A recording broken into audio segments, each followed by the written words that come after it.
일단은 아이들이 무릎이 아프다라고 표현을 할 적에 우선은 정말 무릎이 아픈지부터 일단 한번 생각을 해봐야 됩니다.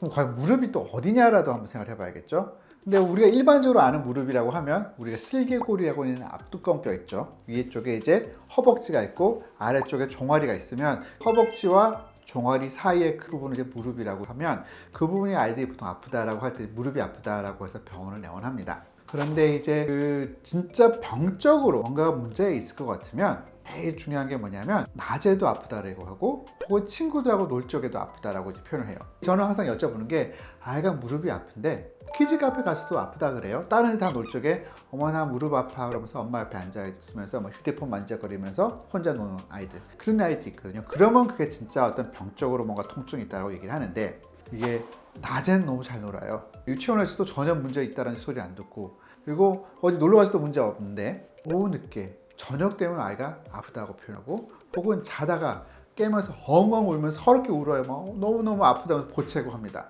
그래서 부모님은 깜짝 놀래요. 우리 뭐 큰 병 난 거 아닌가, 막 일어나면서 서지도 못하고 난리를 칩니다. 그런데 또 아침에 일어나서 또 유치원 가고 또 친구들하고 놀 때는 좀 멀쩡해. 이거는 사실은 성장통이에요. 성장통은 사실은 뭐 놔둔다고 해서 크게 잘못될 것도 없고요. 그냥 지켜봐 주기만 하면 됩니다. 다만 저는 꼭 강조를 하고 싶은 게 아이가 너무 아프다라고 서럽게 막 울고 힘들어할 적에 이게 결국엔 부모님 입장에서 당황스럽잖아요. 그러면 이걸 그냥 두게 되면 부모님은 더 스트레스를 받습니다. 부모님이 스트레스를 받으면 이게 결국 또 아이들한테 전달될 수밖에 없거든요. 그래서 아이가 이게 계속 아프다라고 하면 우리 교과서에는 뭐라고 되어 있냐면요, 그냥 소염제 좀 목욕시키라 그럽니다. 그렇게 아파서 우는 아이들한테 딱 이제 불펜 기통에 어떤 시럽 딱 한 숟갈, 두 숟갈 먹이잖아요. 멀쩡해집니다. 그래서 이제 그런 아이들은 계속 그런 게 반복된다라고 생각이 되면 보통은 자기 전에 좀 반신욕을 시켜준다, 조교를 좀 시켜준다든지 해서 좀 안정시켜주면 보통 괜찮다라고 말씀을 드리고 합니다. 그런데 이게 낮에도 아프다고 하는 아이들이 더러 있어요. 그러면 우리가 생각해 봐야 될 게 좀 몇 가지가 있는데, 첫 번째는 이제 선천적으로 무릎에 연골판이라는 게 있거든요. 영어로 이제 메니스커스라고 하는 연골판이 있는데 그게 원래는 약간 C자 모양 혹은 반달 모양으로 생겨야 되는데 이게 동그랗게 생긴 아이들이 있어요. 그럼 동그랗게 생기게 되면 그 연골판이라고 하는 게 결국에는 정강이 뼈와 허벅지뼈 사이에 그게 디딜 적에 서로 뼈끼리 부딪히지 말라고 해주는 하는 스펀지 같은 건데, 그게 모양이 좀 비정상적으로 좀 기형이 있다 보니까 이게 조금이라도 움직이다 보면 아플 수가 있습니다. 근데 이거는 문제가 뭐냐면 진단하려면 결국 MRI를 찍어야 돼요. 근데 나이가 어린 아이들한테 있어서 어떤 MRI 찍는 게 그렇게 쉽지는 않거든요.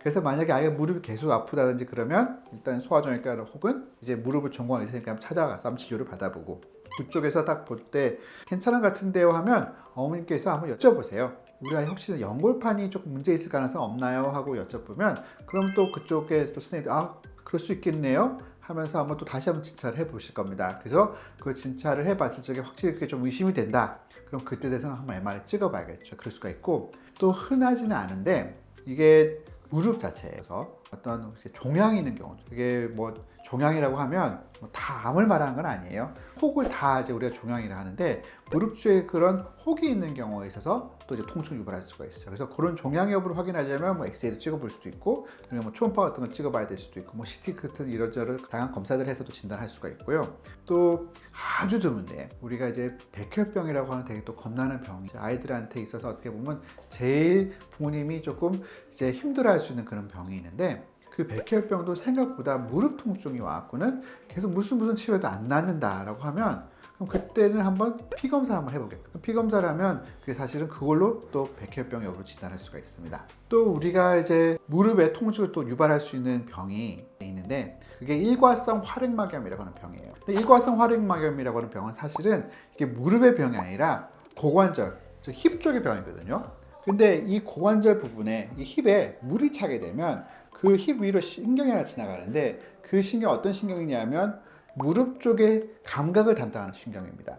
그래서 만약에 고관절에 문제가 생기게 되면, 물이 차게 되면요, 그 신경이 자극을 받아요. 그러면 아이는 실제 고관절이 아픔에도 불구하고 통증을 무릎에서 느낄 수가 있습니다. 그래서 보통 많은 경우에 감기를 앓고 나서 갑자기 쩔뚝거린다든지 무릎이 아프다는 아이들이 있습니다. 그럼 그때는 한번 가까운 소아정형외과 의사 선생님한테 한번 진료를 받아보세요. 그럼 그때 만약 초음파를 딱 보면 생각보다 무릎에 물이 차지 않고 고관절에 무리 차 있는 경우거든요. 그럼 사실 이런 경우에는 소염제만으로도 충분히 좋아질 수가 있습니다. 그래서 무릎에 만약에 아이가 통증이 있다라고 하면 대부분 다 이제 성장통이긴 한데, 만약에 그게 낮에도 아파서 친구들하고 올려놓지도 못하고 좀 쩔뚝거리고 그게 통증이 상당히 심하다라고 할 것 같으면 다양한 또 원인들이 있을 수 있으니까 한번 꼭 가까운 병원에서 한번 진료를 받아보는 것을 권해드리고 싶습니다. 두발로병원 이강이었습니다. 감사합니다.